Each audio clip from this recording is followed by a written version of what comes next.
नमस्कार. आपण पाहत आहोत हातकणंगले लोकसभा मतदारसंघ.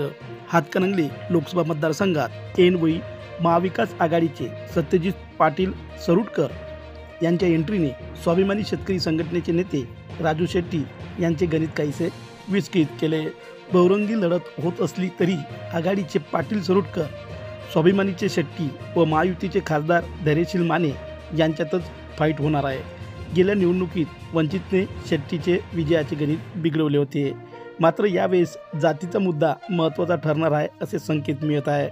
खासदार माने यांना पुन्हा उमेदवारी मिळवण्यासाठी झगडावे लागले. त्यात भाजपचे सहयोगी आमदार प्रकाश आवळे यांनीही निवडणूक लढण्याची घोषणा करून वादळ उठवून दिले. त्यामुळे अर्ज भरेपर्यंत माने यांच्या उमेदवारीबद्दल साशंकता होती. दुसऱ्या बाजूला महाविकास आघाडीतील समावेशावरून शेट्टी यांचा घोळ सुरू होता.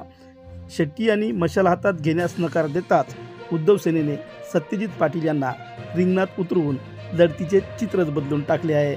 त्यामुळे लढत रंगतदार होणार हे मात्र निश्चित. या मतदारसंघात गाजत असलेले प्रमुख मुद्दे: खासदार माने यांनी निवडून आल्यानंतर मतदारसंघाकडे पाठ फिरवली आणि उद्धव सेनेचे संगत सोडून शिंदे सेनेत प्रवेश केल्याचा मुद्दा प्रचारात जोर धरत आहे. या मतदारसंघात प्रथमच शाहूवाडी भागाला उमेदवारी मिळाल्याचा भावनिक मुद्दाही चर्चेत आहे. सोबळी शेट्टीची नाव पहिले तरी नेणार का यांची उत्सुकता देखील मतदारसंघात लागून राहिलेली आहे. उद्धव ठाकरे यांनी ऐनवेळी सत्यजित पाटील यांना उमेदवारी दिली असली तरी त्यांनी आपली हवा तयार केली असून त्यांचे शाहूवाडी होमपीच असून विश्वासराव नाईक साखर कारखान्यामुळे श्रेयात राबत आहे. आमदार जयंत पाटील यांची वाळव्यात ताकद असल्याने या मतदारसंघात सरुटकरांची भिस्त आहे. हातकणंगले या ठिकाणी एकूण 10 साखर कारखाने असून ही ताकद सरुटकर व धैर्यशील माने यांच्यात विभागणार आहे.